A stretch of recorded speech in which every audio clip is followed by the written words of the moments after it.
It's been a manic few weeks, but we're doing something different this weekend and I'm so excited. My plan for retirement is rent the house out and buy a motorhome and disappear around Europe for a couple of years. That's the plan. Whether it's actually going to happen is anybody's guess. So this weekend we have a trip to the Lake District. We kind of looked at the weather report and thought, well, it's going to be nice and sunny down at the south coast and the east coast, and it's going to be 20 degrees. So we'll go to the Lake District where it's going to be rainy and windy, and we'll see what happens. You know, the weather report rarely gets it right. But the difference is we're going in a motorhome. And I am so giddy, I just can't get my breath. I've had a motorhome out in Iceland and the experience is just awesome. So when I got the opportunity to use this vehicle, I jumped at the chance.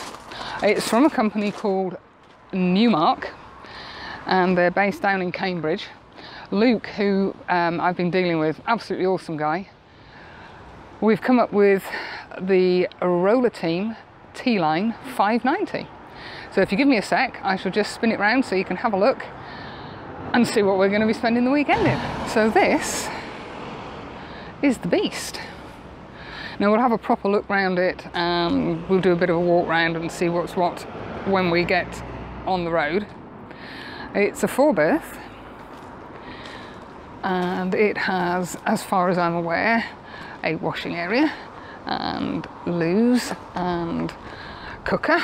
So Newmark's business is a car dealership, however they do hire and sales of motorhomes. And this, for one person or two people, looks just absolutely fabulous. And I really, really can't wait to get in and get on the road. It's just under 6 metres, a smidge under 6 metres. It's on a Ducato base with a body on it. So it's not overly imposing to drive. It's certainly smaller than the one we had in Iceland. Can't wait. So the lady is just finishing off giving it a clean and then I shall chuck my stuff in it, at which point it'll look like Beirut. We have, from what I can see through the windows, we have leather upholstery. Woohoo! That's awesome. So anyway, right, I'm off.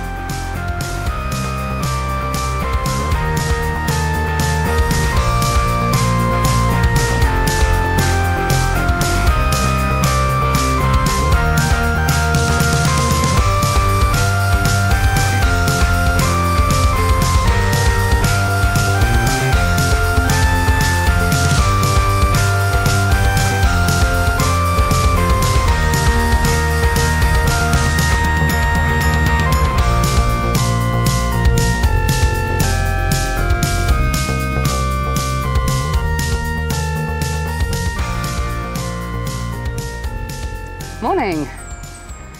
We had quite a decent night in the van last night. A little bit of a struggle getting the bed made up that you make up out of the table. Couldn't read the instructions either, which didn't help much. However, it was warm, it was dry, and it's not raining this morning, which is a bonus. The light is absolutely diabolical. The rain has stopped. There's no detail in the sky. If I just tilt you up, there we go, really nice grey bland sky. So we've come out to Rydal Water and we've got a little walk to do. It's about 2-3 hours, I think, round Rydal Water. Leads down to Grasmere and there's waterfalls and wooded areas and then down onto the banks of Rydal Water as well, which at the moment has got some nice reflections, but there's just no detail in the sky. There's no light on the bits of colour that there are in the trees. So we're not quite sure. Tomorrow's supposed to be better, so we're not getting too disheartened. We've got the van in the background. Oh, it's a lovely piece of kit. It's really, really well appointed. We'll have a wander around inside it. There was a road we went on last night from going over to Great Langdale campsite. We had like an inch on either side of it, which was causing me a few moments. But I mean, it drives perfectly. It feels like you're driving a car. But it's really quiet. A certain person couldn't sleep, which 5 o'clock this morning. We knew there was not going to be a sunrise, but ever the optimist, Andy decided he was going to get up at 5. as I was on the top bunk, which is electric. It's really good. I'll show you, as I say, when we have a wander around it. It's got a bunk that pulls down, so you can leave a bed made up, which is fabulous. Exactly what I would be looking for in a van, is the hassle of making a bed up every day. You don't need it. Better things to be doing with your time. But there's nobody else here. There's a lot of traffic about. It's picking up. It's Saturday morning, and it's about, I don't know, about 8:30. This is quite a pleasant little spot. So we've pulled in here before, but we've never parked up. So we're going to have a good wander around, hopefully find some nice waterfalls, and look for the intimate landscapes. As I say, the sky is just not playing the game. So with that, I'm going to shut up, get off, and catch up with you guys later. Bye for now.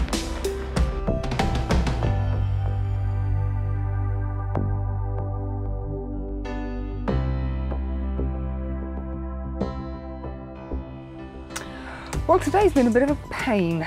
The weather didn't improve up in the lakes at all. It was misty and raining and dull. The light didn't happen, it was flat, so which has kind of buggered up the plans for this weekend. However, we've headed east and we have called in at St Mary's Lighthouse at Whitley Bay and saw that it got the remnants of a sunset, which was okay. And now we've headed to Paddy's Hole, which is in, or just outside or on the edge of Seaton Carew. And we've come right down to the very end of the little area of land that Paddy's Hole's on. There's like 20 motorhomes here. So it's obviously the place to be. And we shall see what sunrise brings. You may be able to see some flashing lights out here. There's a load of windmills out there, the big wind turbines in the sea. Let's just turn this light on again. No, that's not going to work. And there's water down here, so hoping tomorrow morning might be able to get a sunrise shot out over there. The van is just amazing. It's so easy to drive. It's just like driving a car. You've got a really nice high seating position. There's creaks and rattles because you've got cutlery and crockery and all sorts of stuff floating around in the back. But yeah, it's really easy to drive. I've not managed to hit any curbs. I've not managed to wipe any lampposts out, and I've not managed to drive into anybody. So it's really good. And there's some really neat touches. All the windows have, I don't know if you can see these little blinds. But they make it completely blacked out at night. It's fabulous. The windscreen's got one, it's a two-piece one, and then the passenger window's got one. There's one on the skylight up here. You can see the back. These seats actually swivel round. We haven't got round to doing that yet. And I'm just going to go and make a cup of tea. You might be able to hear the whistling noise, and that is the kettle boiling. I don't know if I'm going to be able to walk you through with this. No, it's not the biggest one. This is a small, it's a 4-berth. We aren't really giving it a fair crack of the whip, excuse me while I brew up, because we're only here for 3 days. So we're sort of living out of bags, whereas I guess you have one of these parked on your driveway at home, you're going to take stuff straight out the house, straight into the van, you're going to put stuff away. I mean, there's storage cupboards up there, and we've got storage cupboards in there, if you can see those. And we have the most amazing dinky little fridge, little freezer. But the fridge, let's just tilt you down. You could kind of survive for a fortnight on the amount of space in the fridge. The neatest bit, let's tilt you up, is this bit here. And I'll just put you down for 2 seconds. You can leave this fully made up. You put the keys in there and you press this button, and down comes the bed. Now obviously normally you would have a duvet and stuff. I've just got a sleeping bag and pillows. So yeah, I think I love this van just for the fact that you can leave the bed made up. Because if you're going off travelling, you really don't want to be wasting time on a daily basis making and unmaking your bed. It doesn't make any sense to me. So this, what a marvellous idea. But it's an awesome bit of kit. Leather upholstery, or leather effect upholstery. Wooden floor, so it's nice and easy to clean. And as I say, it's so easy to drive. And we have windows, also have, I don't know if you can see this, fly blinds. So that on the chance we actually get good weather, you can have the windows open and just have your fly blinds. Well, then we have blackout blinds. You don't want the neighbours peering in. And blackout blinds on that side. And then if you're feeling really flush, you can put little drapes down as well. But yeah, very impressed. Very impressed. So I'm going to have a cup of tea and make the bed, or drop the bed down and get some shut-eye because I'm feeling slightly shattered. I'm really, really miffed about the weather. I know we can't do anything about it. So hopefully tomorrow's going to be better. We're hopefully going to get a sunrise. Hopefully going to get a sunset. We're going from here to Saltburn Pier. We're sort of having a tour down the east coast now. Monday I've got to drop Andy back and then I'm heading down to drop this beast back. Maybe. Maybe I might just hang on to it for a little while. I'm sure Luke wouldn't mind.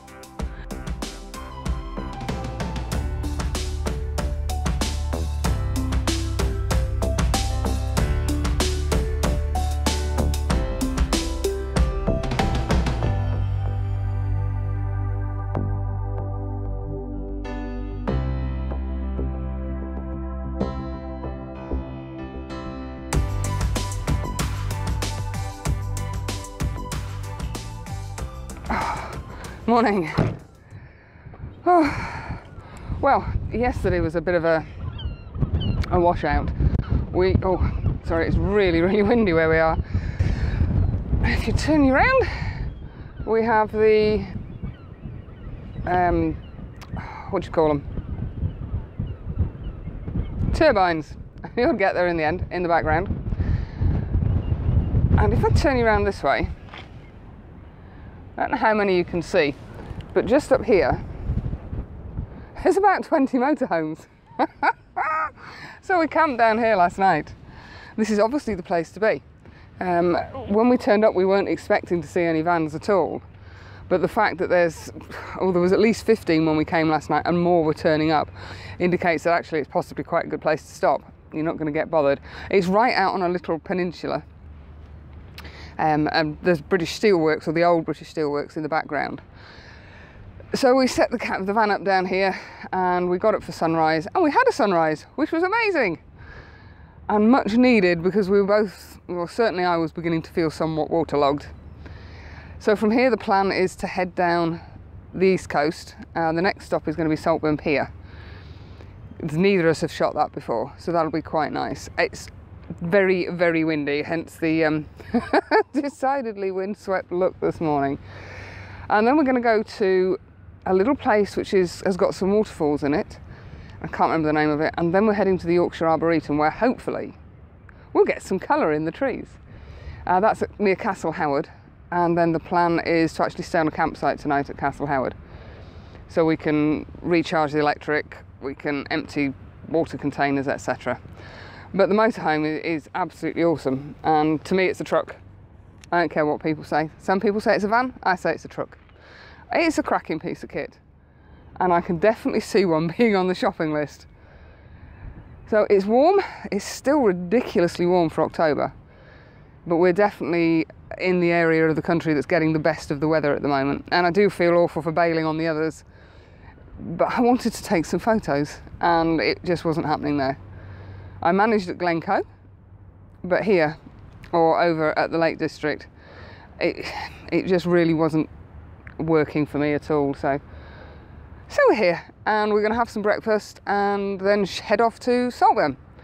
So we will catch up with you when we get there. See you later.